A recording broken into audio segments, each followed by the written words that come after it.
Hi, everyone. Thank you for joining us today for the first seminar of Youth Medical Society, also known as YMS. My name is Akash Murali, and I am the president of YMS. Also with me today are our officers who you'll hear from a little later today. Now, a little background on our club. YMS is focused on providing high school students with an interest in medicine access to expert medical professionals, and to that end, I am pleased to introduce you all to the first medical expert joining us today as part of our MedTalks initiative. Please meet Dr. Ali Hallaj-pour. I'm particularly excited that Dr. Ali is joining us for our first seminar as he gave me my first exposure to the medical field. He practices at Southeast Bay Pediatric Medical Group right here in Fremont. Now, let's go ahead and jump right in. We'll start by giving Dr. Ali some introductory remarks, followed by a Q&A session. Now, Dr. Ali, thank you for making time to join us today. Can you please start by telling us a little bit about your childhood, where you grew up, and what experiences made you want to initially pursue a career in medicine? And when I was, I think, a couple of months old, my parents traveled a lot. They went back. My parents are both from Iran. When I was about 5, 6 years old, we moved to France. I went to elementary school there. So I lived there for 5, 6 years. And I would travel back again. Um, and then not until I finished high school, I came back to the United States. So I started junior college here in SoCal. I went to Davis. From Davis, I went to med school in Philly, so 4 years there, and then I went to my pediatric residency in Miami. Um, what got me interested, I actually wanted to be an architect when I was in high school. I hated biology. I passionately hated it because for the life of me, I can memorize. If my life depends on it, I can memorize nothing. And I need to understand things. And I thought biology was just purely memorization. So from early on, I hated it. It wasn't until junior college that I had to take a course in biology that I got really interested in it. And then I got interested in the cell aspect of biology. So uh, when I went to college, for a bit of a time, I wanted to do research. I thought that was the coolest thing. So I worked in a lab for a year or so, and then I realized I can't work in a lab. I'll go crazy if I'm stuck in a lab for like years and years and work for like 3 other lab partners. I needed people interaction, and I needed the whole medicine, and I like the whole biology, physiology, medical aspect also. So I figured medicine would be the best fit. So I was already a cell biology major because I like the cell biology part of it. So I took some the prerequisite of medical school, took the MCAT, and applied for medical school. It wasn't as crazy back. We're talking about almost 20 years ago. It wasn't as difficult, but that's my story. Okay, thank you so much for giving us a little bit of background about yourself. Now, I'm going to invite some of our officers to pose some questions to you. Yeah. And can each of you introduce yourself by name and title and go ahead and ask your question? Akarsh, let's start with you. All right, so hi, Dr. Ali. My name is Hi. Akash, and I am the website co-director here at the Youth Medical Society. And I'm really glad you decided to do the seminar. I'm sure all of our members and our officers are really excited that you're here. And my question is, could you share some experiences going through medical school that maybe convinced you to specialize specifically into pediatrics, or that stood out to you as key learning moments? In medical school, In medical school, or anything that comes to mind. so when you go to medical school, you have to go through a bunch of different rotation after your third year. And so pediatrics for me, it just, I think it came to me. It wasn't so much I seek it. I always liked kids ever since I think I was a teenager. I think I was the one who was always wrestling with my younger cousins, and so I always kind of liked kids. And I think like most people, I don't think that was something super out of the ordinary. But then on the pediatric rotation, you kind of do 6-8 weeks rotations. That's the place where I had the most fun. And ultimately, I mean, that was really important to me. I wanted to do something where I can actually enjoy myself from the get-go. I knew that I don't want to do it just it was because it was challenging. I didn't want to do it just because it made a lot of money. I didn't want to do it just because it was something that was either hot or there was a demand. I wanted to make sure that it was fun. And I think the pediatric rotation was where I had the most fun. And I always liked kids anyhow. And so that's how pediatrics came. What was the other part of, I hope that answered the first part of your question. What was the second part of your question? Oh, no, that answered my question. Thank you. Okay. All right. Yeah. So that's just, I didn't go in thinking that's what I'm going to do. It was a process for me to get into medical school, but pediatrics, that's just how it came. Yeah. Hi, Dr. Hallaj-pour. It's nice to see you again. My name is Aryan. I'm the other website co-director. So my question is, has your career been exactly what you had expected, or have there been any surprises or any like different twists and turns that it's taken? Honestly, I had no idea what to expect. I didn't go into it thinking it's going to be a certain way. But you hear about the doctor's life and how it is, especially a primary care doctor, and to some extent, yeah, it is somewhat what you hear. So you do have as a primary care doctor, you do have an 8 to 5 to 6 type of a job. You go in, you go out. It's just the nature of what you do may be different. But maybe during residency, when you're thinking more about what am I going to do, what kind of a pediatrician am I going to be, you're thinking more about expectations. And I think that's where you decide whether you want to specialize in general pediatrics and just see a lot of routine care. You want to specialize and work in hospitals, sometimes there are a lot of doctors who actually stay in hospital for longer shifts. So they do, 12 to 24-hour shift in the hospital. So you could decide on that a whole lot later on after you decided what subspecialty you want to do. So do you want to be a pediatric hospitalist? Do you want to be an ICU doctor where, you'll be more in the hospital for maybe, more off hours, like you have to stay there overnight, 4 days out of the month or 5 nights out of the month. So that's where your expectations do take shape a little bit at that time. But for the most part, I think it met what I was expecting to do. For me, again, it was making sure I pick a job that I'm having fun, I'm enjoying myself. I do make an impact on people.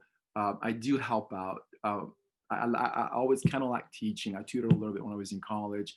And it kind of met all those point marks that were important for me. And some of them, it was planned, like having fun and make sure it's something I enjoy. Some of them, it just came, in the process. And you say, oh, you know what, that's a nice perk to have also. So I think a short answer would be yes. What was the other part of your question again, Ariane? Were there any surprises that change your perspective or like view of pediatrics?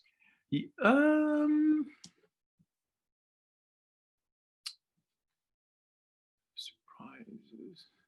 You know what? Not so much the pediatric field, but the business part of medicine. So you may tell if you don't want to do pediatrics, I think if you want to do anything else, I think the business part of pediatrics or of medicine in general, that was surprising to me of how much, you would think, okay, I'm going to be a doctor. I'm all set. I'm just going to show up to work, go home, and that's the end of it. We're good to go. But if you want to be an independent doctor, not work for anybody, you really need to pay attention to the business aspect of your work. And I think going in, that was not my expectation at all. I thought it will all be taken care of. I'm a doctor, I'm not supposed to worry about that. So that was a bit of a surprise, but you adapt to it. I find that I actually like that part of it. It's annoying. It's a bit frustrating at times, but it's a challenge. I'm actually taking care of a fair amount of the business aspect of our practice. There's a bunch of us, and I like it. But that was surprising. If I have to pick one thing, the business part of medicine. Thank you. Yeah. All right. Hi, Dr. Ali. My name is Adrian, and I'm the secretary at Youth Medical Society. Hi, Dr. Ali. My question for you is if you can tell us a little bit about your typical day seeing patients, and what do you enjoy most about it, and what are some things you find less enjoyable? Okay, so you have 3 different questions. And then I may get a piece of paper to write down some of those things, or I may just ask you, okay? All right. So my typical day, so I start seeing patient at about 8:30 in the morning, some days at 8 o'clock, but on average about 8:30. And then, so I do see patient almost throughout the day. I see my last patient around 5:15, 5:30, but I'm usually in the office for a bit after, finish on paperwork, finish up some charts, again, taking care of some of the business part of it. When we, in the office, we see a combination of, routine physical, where you guys might have been, you plan ahead of a time, or, sick kids who come, so it's a combination of that. I get about an hour of lunch where we usually either have a meeting and we meet during the meeting, or, we're just catching up on work. Some days are super crazy busy. We don't even get to have a whole hour. It's a 10-minute quick bites, and you just, start the rest of your day. I do work. Our office is open 7 days a week. So our office in particular, so there's 7 of us, we take turns. So every 7 weekend, I work on Saturday and Sunday also, but it's only half a day. So it's like, 9 to 12. And it goes by super quick. So, you blink an eye, it's Monday becomes Friday, and then it's the weekend, and then it's fast paced for the most part. It's kind of fun, like I said, at least for me. So what was the second part of your question? What parts do you find more enjoyable, and what parts do you find less enjoyable about your day? So the kids for sure. The younger one, they're just so darn cute. They make you laugh. You laugh so much with them. They can be sick as they can be. You can still get a nice high five or a tickle out of them. They still bust a big smile. That's all. I mean, I wish I could bottle their freaking energy and sell it to people. They get so much from them. In a selfish way. So that's that. You teenagers, when I see you guys, I like the challenge. I know you're there. You're kind of forced to be there because your mom made you come, and you don't want to really be there. The challenge for me is trying to get your attention and get you to do one thing for me that can improve your habit to get you to accept that it's it's good for you to do it, not that you have to be forced to do it. And that's always interesting. The part that I don't like, I mean, you never want to see sick kids who don't do well, but luckily in pediatrics, that's not a lot of it, as opposed to maybe adult medicine. In general pediatrics, we don't see a lot of dying kids. It's not that we don't, you just don't see it often. So that's a good thing. If you work in a hospital, if you're working on ICU, if you're working on oncology, yeah, maybe more. But again, if I have to pick the part that I don't like, maybe, again, going back to the business part of it, like dealing with the bureaucracy of it, some of the insurance negotiations and contracts, some of that, which is, again, it's not a whole lot, but if I have to really pick a part of it, maybe that's it. And of course, I can't go without saying sometimes parents can be annoying. There are some parents who they mean well, but they can make your life a little bit more difficult. Rarely the kid, but luckily not too many. But I got to be honest, I'm going to put it all out there. Mhm. Was there any other part of it? I think like one last thing would be like, how has COVID affected your work, and like, have you been able to see as many patients, and how has that been able to work out? So it was a big shock, I think, to everybody, especially for us early on. So it took us about a month to figure out all the gist and the details and the logistics of it. So we started to get comfortable after a month, and then people took a bit longer to get comfortable. So we only saw about a lot of sick kids only. But now we kind of back to almost regular routine and volume. We do extra things. And if you guys been to doctor's offices, you may see everybody's wearing a mask, and we have goggles, and you have to check your temperature. But you do adapt. And that's the beauty of humans. You adapt, and it's almost become normal. Me wearing a mask and having a little line on my ear and getting annoyed by it. It's not like routine. I don't even notice it as much unless you ask me. So it was a big shock, I think, the first maybe 4 to 6 weeks. But once we figure out the kinks of it, once we got our routine going and we have our protocols in place, it became a norm. Thank you. Yep. Hello, Dr. Ali. My name is Archie, and I'm the treasurer of. I'm good. How are you? Can you raise your hand? I can't see you. I'm right over here. Okay. Yeah. All right. So my question is, what have been the critical milestones of your career, and are there any things that you still want to achieve? Critical milestones. So when I moved to the US back when I was 2021, I lived in France when I was a kid. So when I did high school overseas, I chose French as a foreign language to learn. So when I moved to the US, I don't know any English at all. My English was horrible. I mean, I barely knew broken English. So when I started college, I took a whole bunch of these classes. And then when I decided I want to go to medical school, only the two advisors we had, they all said, you know what, you shouldn't apply for medical school.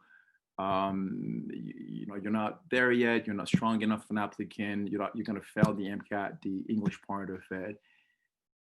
And for me, that was a big challenge. I said, you know what, I'm going to bust my butt. I'm going to go crazy on this writing part and the English part. And I'm ready to go anywhere. I don't care what medical school I'm going to get into. Even if I don't make it to the US, I'm going to go to the islands. I'm going to go over. I don't care. I'm going to go in. And I think getting in medical school that year was pretty big for me. I think that was one of the biggest maybe milestones. And just for all of you guys, I think once that happens, the rest of it, I think, is downhill, honestly. As long as you don't get me wrong, it's a lot of hard work. But if you're willing to put in the effort, you're going to get out. You're going to be a doctor. You're going to get out. Very few exceptions that, you may not be able to make it. But that was, I think, the biggest milestone of my, I guess, if you count getting into medical school, I think the way I did for me, that was a big deal for myself. I kind of felt good about that. I mean, and every other step, again, getting into a residency and then getting a job, they're all milestones. But I think that was the biggest one, if I have to pick one. What was the other part of your question? The other part was like, are there any more achievements that you wish to achieve?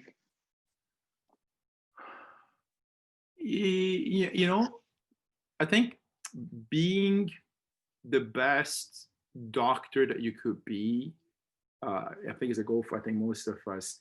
But for me, especially the behavioral part of what I do, so helping, mental health, when they're younger, kids with discipline. So the behavioral aspect of work, that's where I really want to do more, learn more. You could probably read I don't know, 2 or 3 lifetime about it and still not know everything. So I really want to improve more in that aspect.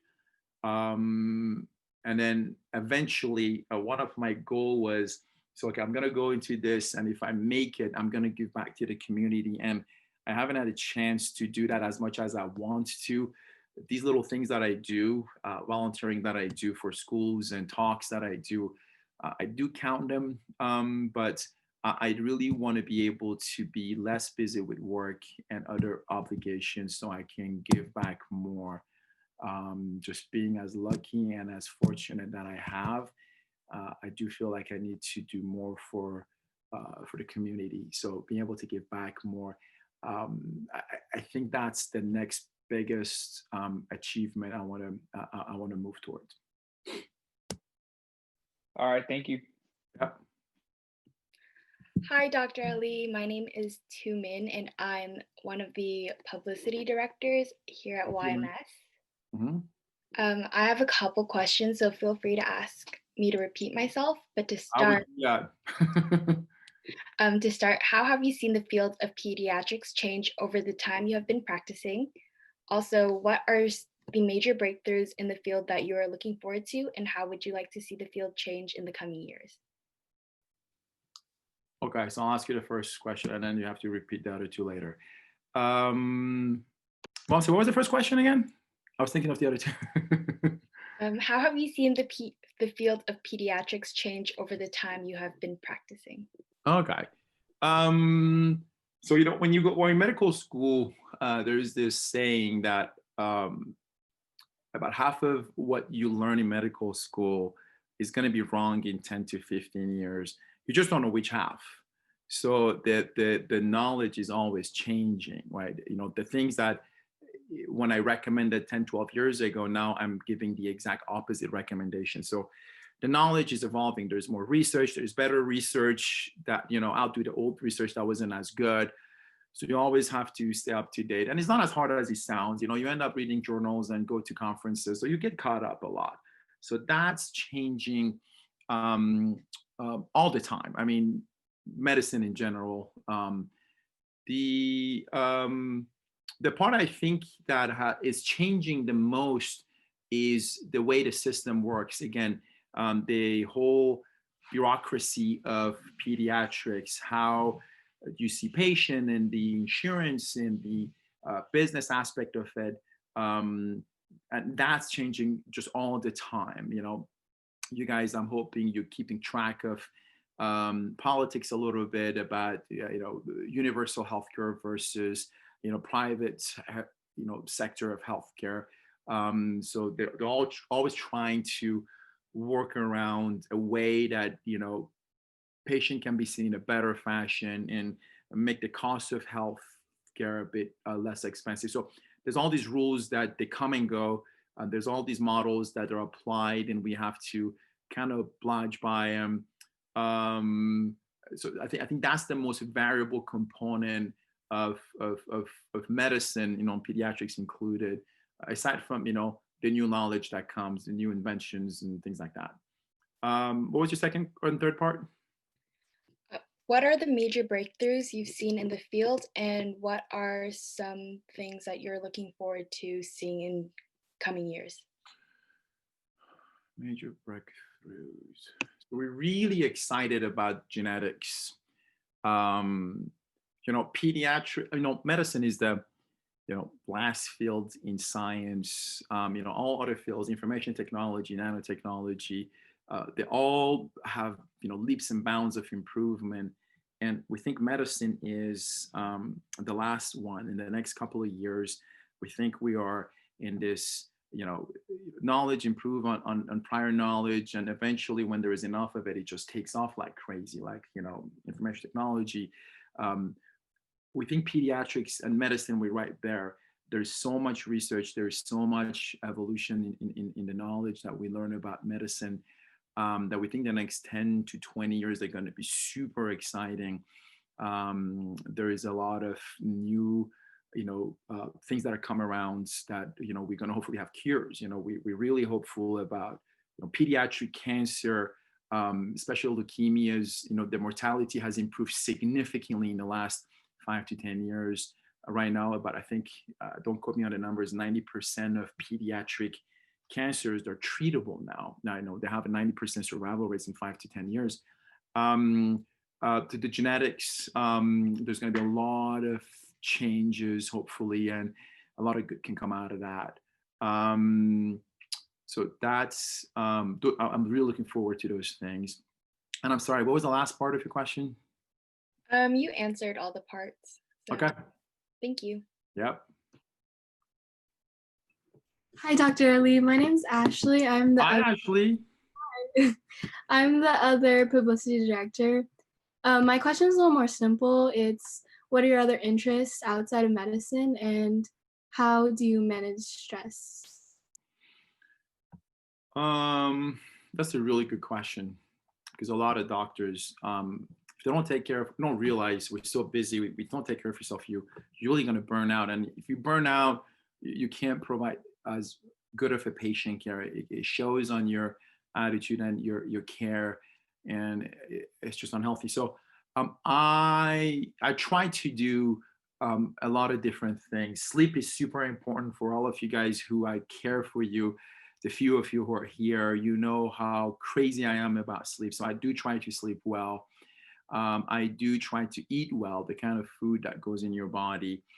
Exercise, goes a long way. I definitely try to stay active 3 to 4 days a week. Music is a big part of our life in our house. Music, dancing, we love to dance. I try to meditate, although I don't do it as much as my wife does, but I try to meditate.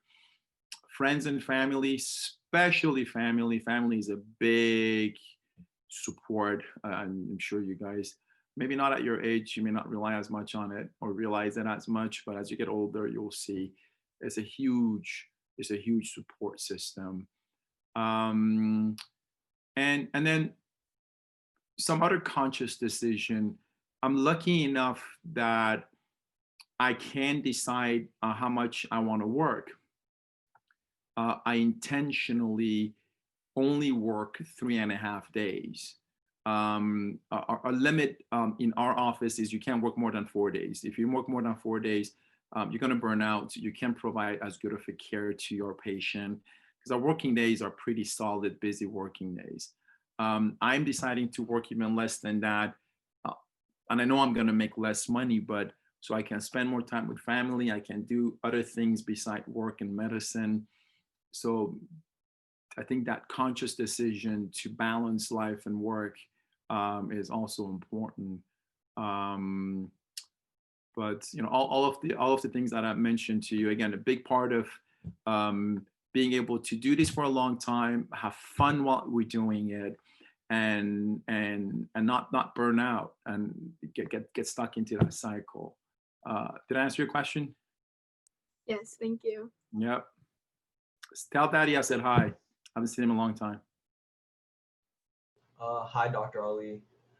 I'm Rahul Ganturi. I'm VP. Where are you, Rahul? I can't see you. I'm right here. Okay, here you go. I have a little shadow. Couldn't see you talking. My question to you, I have a couple questions. My first one was, what advice would you give to students like us who have an interest in medicine, but are still trying to decide if we want to commit to medical school? Okay. So the first advice is don't worry about the process. Your eye should be at the final results, right? If you really think being a physician is your thing, you can have fun, you enjoy it, you that's what you really want to do. Don't be afraid about the process, because whatever work you choose to do, even if it's not medicine, there's a good chance you're going to be doing it for a long time, for 40, 50 years of your life. And if you're not enjoying it, if you're not happy, I don't care how much time you spend or how little time you have. You could argue, look, I'm going to get a bachelor degree in computer science and I can make tons of money and do something I like. And I'm saying, that's great. If that's your thing, that's wonderful. Why should I go into 11 years of schooling post high school to do something that I'm not really sure? And I think that's a lot of question a lot of people may have in the back of my mind. But that you do exactly what you're doing right now.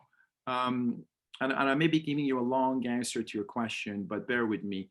My job, what I want to do is I want to provide to you guys and everybody who's in this call what I wish I had when I was in college. When I was deciding, is that the right thing for me? Do I want to do that? And I wish I had access to somebody who could tell me everything about the job, the goods, the bads, the uglies, and how it is. So, and if we don't have enough time to go over everything today, I'll be happy to come back again to answer. And I want to be able to answer all your questions. No question is a shy. How much do you make? How much your average pediatrician make? How much a radiologist makes? I want to make sure you have all that information, so it will make it a bit of an easier decision for you. But if medicine is your thing, don't be afraid about the process, because it's worth it. At the end of the day, you're going to be doing something that potentially, if you like it, is very rewarding. And selfishly, it will make you feel better than the patient you take care of. For me, at least, that's how it is. Even if you have to do 11 years of schooling, I think it's worth it if you truly like it. How do I know if I like it? Again, attending sessions like that, being able to, get exposed. And you have so much time. You have all of college to decide if you want to do medicine or not.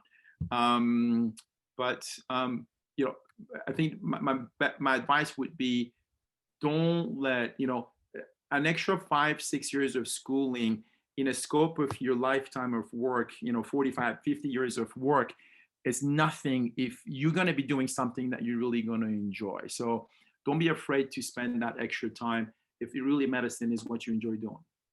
Did I answer your question? Yeah, you did. I got another one I had was, how should we think about that decision and to further think through an area of specialization? Which decision? Like a decision to decide which area you want to specialize in, or would it go? This is after you decided you want to do medicine, right? Yeah. I mean, that will come to you, honestly. I don't think you have to worry about it now. I was really torn between, for example, surgery and pediatrics. I was really good with my hands. I love the OR. I love that atmosphere. I love fixing things. I like memorizing things so much. The one thing I was worried about pediatrics is the amount of knowledge I had to accumulate. I don't want to memorize all that stuff. I enjoy the work, but I was a bit lazy. I didn't want to read so much all the time. That's why I'm a handy guy. I like to work with my hands. So for the longest time, I wanted to do surgery, but then I didn't like that. I saw their lifestyle. I saw what they do and how early they have to wake up and how unpredictable sometimes their life can be in terms of calling, going to the hospital. And I said, that's not for me. But that will come to you. I don't think that's a decision you really have to worry about it now. That's really a secondary, tertiary decision after you decide medicine is what you want to do. And not until you have a bit of a more close-up approach, and then in medical school, you're going to get that. You're going to be doing 6 weeks on all these different fields. You're going to have a much better idea then. So I wouldn't worry too much about that part, at least not now. Okay. Final question was, are there any activities that you would recommend we do or pursue to help figure this out? Anything to get more insight? To get into medicine? Yeah, any activities that we could do on the outside. Repeat your question one more time. Are there any activities that you would recommend we pursue to help figure out these decisions? That's a hard one, man. That's really a hard one. So, because of HIPAA, those HIPAA laws are these privacy laws that we need to preserve your confidentiality. So we can't allow people to know you're in our office. So you can't come. So most doctors' offices, including ours, we don't accept college kids or kids to come and shadow us. We do make an exception for our patient when they're in college for a couple of half days. You can come and follow us so you get a sense of how is my day. Hospitals, I honestly think volunteering in a hospital at least the few one that I did, it's a total waste of time. You basically a doorman, or you just carry people in a wheelchair around. And nothing wrong with that, but I don't think it would give you as big of a perspective of how it is to work in a hospital. It's really hard. I mean that was my dilemma when I was at your older than you, when I was in college.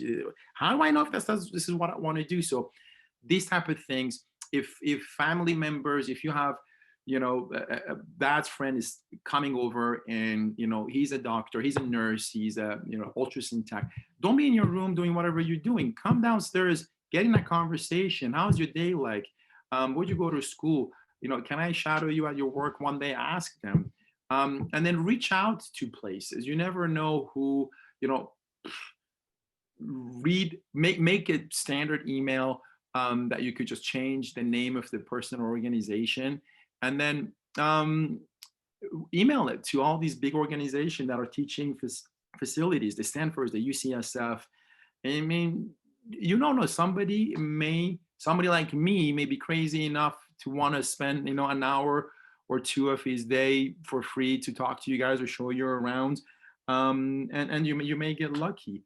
But I feel you. There is not a lot of places you can go to give you a good sense of, is this really what you want to do? A bit of it is a bit of a gut feeling. A bit of it is, are you, do you like to teach? I mean, a lot of medicine is at least primary care medicine is teaching. But do you enjoy teaching? Do you enjoy people? Do you enjoy talking to people? And do you have a personality where you can connect to people? And just to be clear, if you don't think you don't have it, that personality evolve over time. And there's a lot of areas in medicine where you don't need to talk. You can be a radiologist and never see a patient for the rest of your life, honestly, if you truly enjoy. So it kind of goes back. You have to, look into yourself a little bit. What are the things that you like? Do you, I'm going to be honest with you guys. Becoming a doctor, you would never be a millionaire, ever. Okay, just so we're clear about that.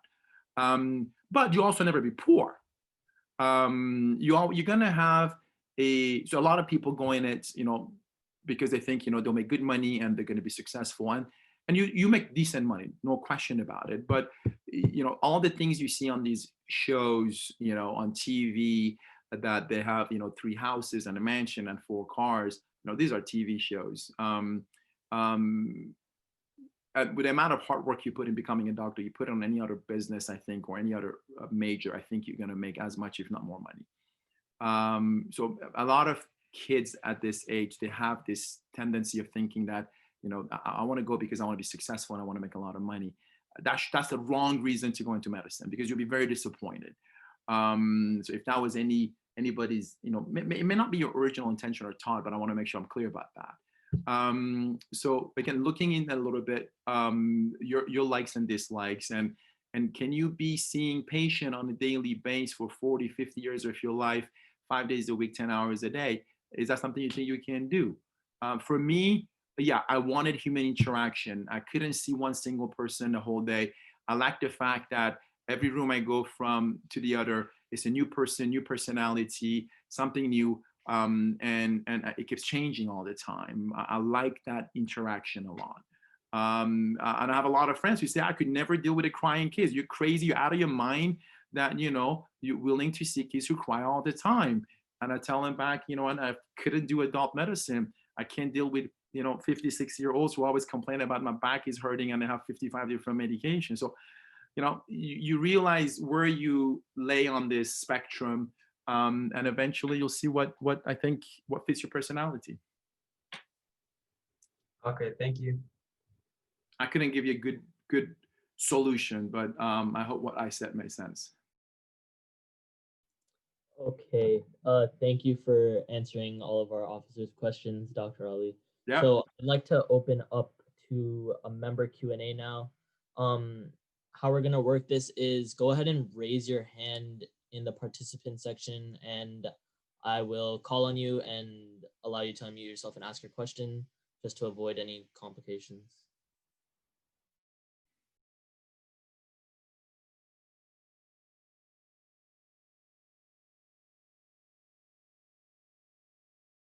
Yeah, Danielle. Hey, doctor. I'm Danielle. Nice to meet you, and thank you for Hi, coming where are you, out. Danielle? I can't see you. Raise I'm your right hand. here. Oh, here you go. Hi. Hi, thank you for coming out. Yep. I just wanted to ask. I know you already kind of answered it by saying that you work through only 3.5 days a week, Mhm. but on those days, how do you like balance your family life with being a doctor? And just so you're clear, I was working 5, 6 days a week when I first started. I just started to do that maybe the last 4 or 5 years, just making a decision. But so the working days are a bit crazy, honestly. Um, and this is just maybe in my office with my schedule. You may ask the same question from 10 different doctors. You may get a slightly different answers. But in my specific case, the days that I work, there are a lot of times I don't come home until 7 o'clock. Maybe few days out of the month, maybe once every month or two, I don't come home until 8 o'clock. That's how busy things are, or there is a business part of the work that I need to spend more time. And then in those cases, yeah, sometimes my son's bedtime when school was open was 8 o'clock, and sometimes I don't get to see him the whole day. So I just get to come home and just go read something with him, and that's it. That's the interaction I have that day with one of my kid. But then to me, that's why I cut down. So now I know 4 days a week I'm going to be home for dinner, and those 3 days that are long days, I try to come early. Most on average, I'm home at 6:30 ish or so. So we get to have a dinner and we get to hang out a little bit if they're not busy. But it can be a challenge. And then if your spouse is also working late, so a challenge. But the beauty of pediatrics, I think, and that's why you see a lot of, you see female and male in the field, but sometimes maybe more female than male because it's much more flexible. We are very family oriented for the most part. In my office, out of the 6, 7 doctors that we are, there are some doctors who only work 2 days out of the week because that's their part-time job and they have kids and they don't want to work more than that. And I think and we try to accommodate that because we want them to be happy at the same time that we have to run a business. So we do allow that to happen. And we don't allow less than 2 because then it's difficult for scheduling and everything else. But there are people who work 4 days a week. There are people who work only 3 days a week. So we go, we plan and we try to be flexible. And the beauty of pediatrics is you can be flexible, especially if you want to have family on the side. Maybe not the first 3 or 4 to 5 years to establish yourself to learn the field, but again, in my office, as an example, there are doctors who work only 3.5 days. There are doctor who works only 3 days. The doctors who only work 2 days. So it can be a challenge, but again, I think it's been working out okay. You may have to ask my kids, not my wife. Thank you. Yep. Yeah, Yasmin. Hi, I'm Yasmin, and Hi, Yasmin. my question is sort of a question, but when you were in med school, was there a moment where you didn't want to 100% pursue medicine, and like in those times, like during school, when like you felt like giving up, what did you do to like push you to keep moving forward? Yasmin, the second part of your question, your connection got computerized. I couldn't hear. I think the first part was there during medical school, was there time that I didn't want to pursue medicine anymore, if I understood you. Could you repeat your second question? Yeah, sorry. I'm gonna turn on my camera because it might help. Oh, yeah, it got much better now. Like my second part is kind of okay. My second part is just asking like, because I know that medical school is really long, and I feel like what did you do in those times that, like, have you ever burnt out before and what did you do to come up from that? So, you know, when you're in high school, when you're in college, you think you're the smartest kid out there, or one of the smartest kids. You know, when you start medical school, it's like a punch in your gut because you realize, you know, you're not as smart as you thought you are. You're hanging out with a lot of smart kids. So the first couple of months, it is actually tough. Um, you know, you may not do as well that you did maybe in college, and you start to self-doubt yourself.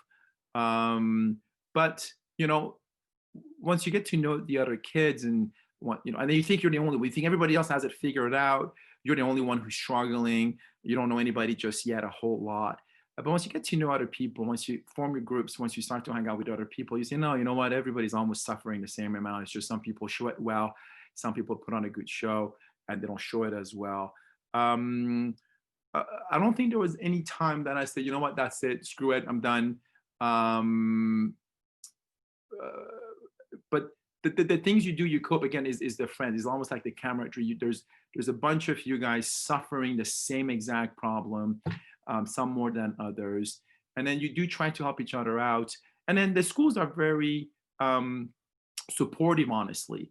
It's not like they're gonna just throw you out there and you're on your own. They want you to succeed, right? They want is their name out there, so they do provide support as long as you're willing to put the effort.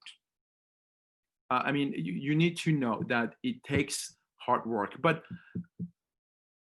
if I can do it, I mean, I always say this to a lot of my kids. If I can do it, there is no reason why any of you guys sitting here can't do it. I'm not the smartest guy out there. I think I'm a hard worker, but I'm not doing anything out of the ordinary. I just focus on something and I just grind on it. I need to memorize something. I have to work 3 times as hard as the guy next door to me, but I'm willing to do it. So if I can do it, I think all of you guys here can do it. But yeah, I mean, there are days that you're gonna feel like, you know, you not gonna make it. But there is support, there is help. The school itself, they do want you to succeed. So there's all of that available to you. And like I said, I think earlier, I think the most stressful part about the whole process is getting into medical school. I think once you get into, if you work hard, if you're willing to give it your all, 99% chance you're going to come out there successful, unless you realize, you know what, this is not for me. I just don't like the work. You just didn't know.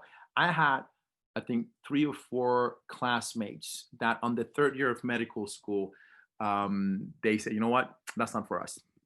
And those guys had the guts to realize it as late as they were into the game, that, you know what, we're gonna turn around. This is not what I want the rest of my life.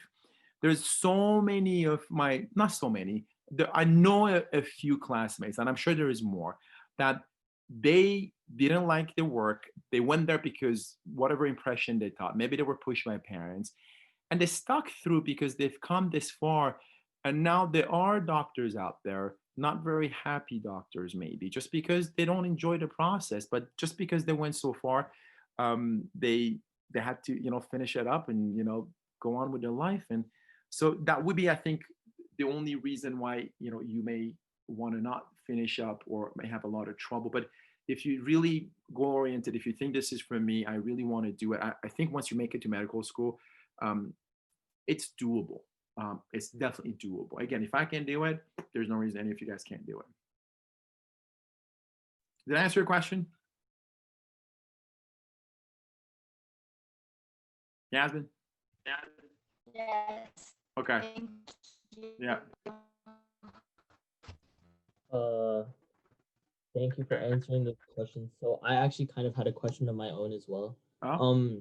I heard you mention something about how shadowing wasn't really a good way to introduce yourself into what the medical field really entails. So do you think No, something I didn't like say it's not. I said it's hard to get it. I think. Oh, okay.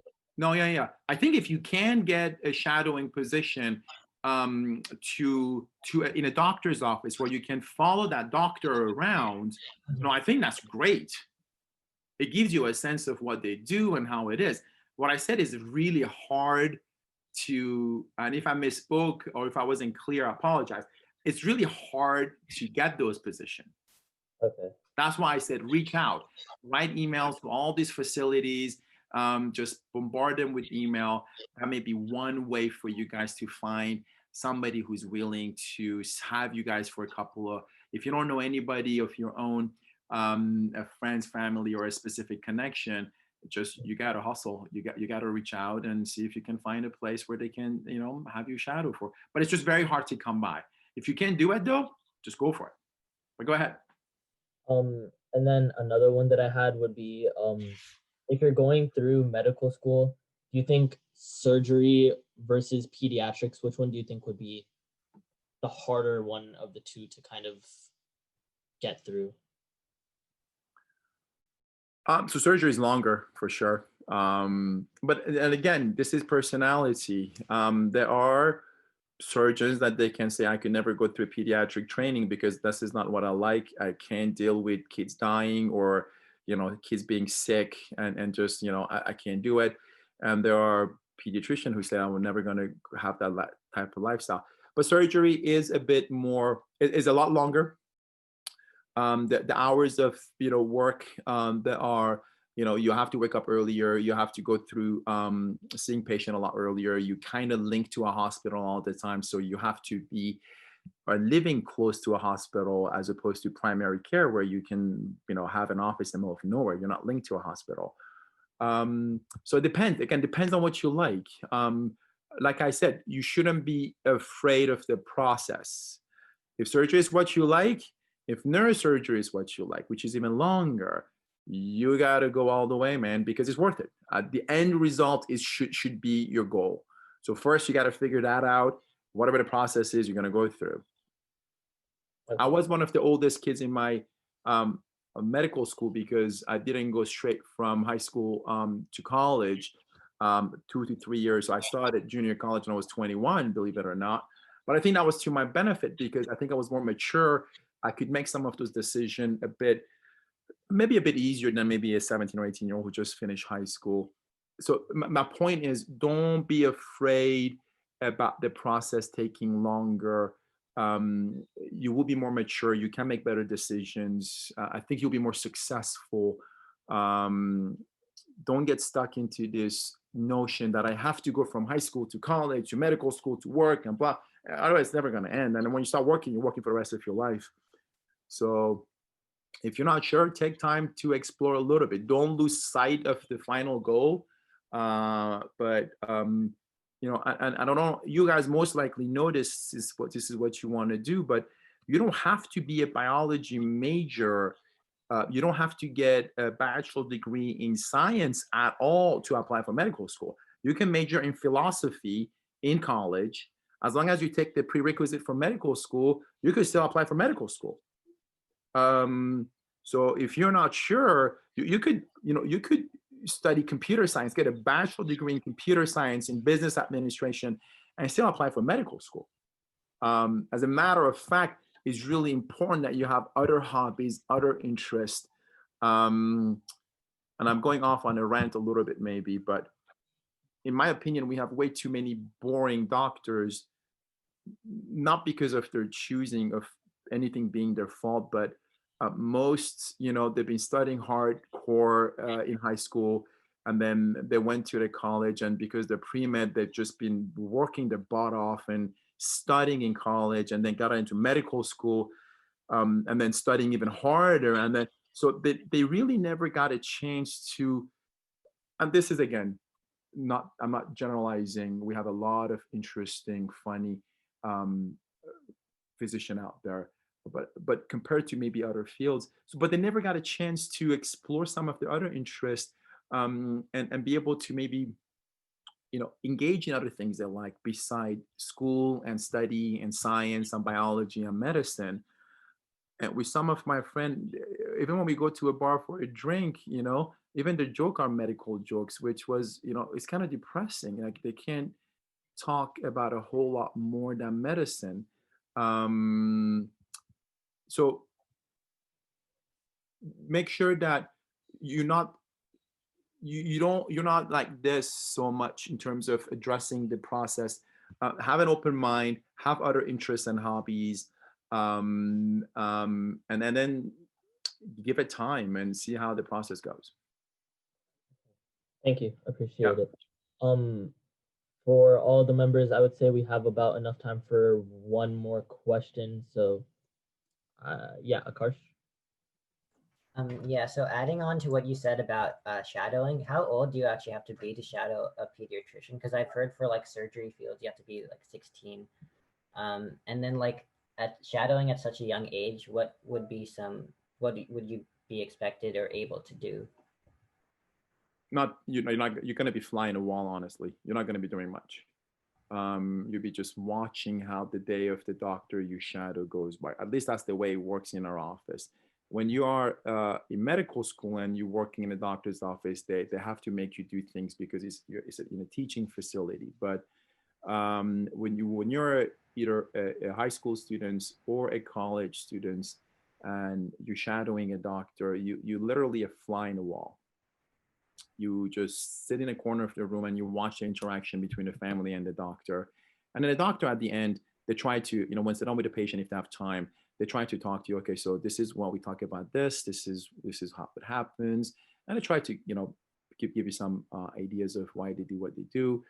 In terms of your age, there's again in our office, for example, we don't do it for high school kids at all. We don't do it for we only do it again for our patient once they're in college.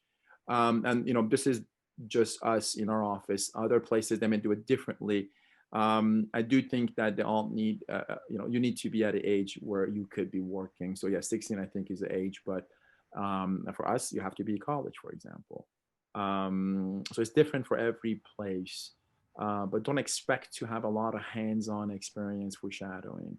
You're supposed to have an idea of how the day is like. More than just what I'm telling you. For example, you can see it with your own eyes and feel it and see if something you could do and enjoy doing.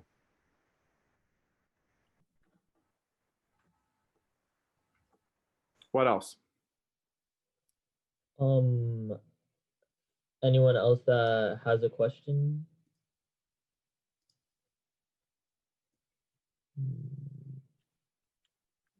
No, it doesn't seem like it. So I just kind of wanted to close this meeting by saying and thanking everyone for joining today. And most importantly, obviously, thank you, Dr. Ali, for your insightful comments and giving us a glimpse into the life of a pediatrician. I know you have inspired many of us to learn more. And even though our advisor isn't here right now, I'd also love to express my appreciation for Mr. Chow, who has helped us launch this club and is supporting us so much. That's it for now, everyone, and you guys are free to leave. See you at the next club meeting. Thank you. All right, guys. Good luck to you all. Bye. Thank you for your time. No problem. Good luck to all of you.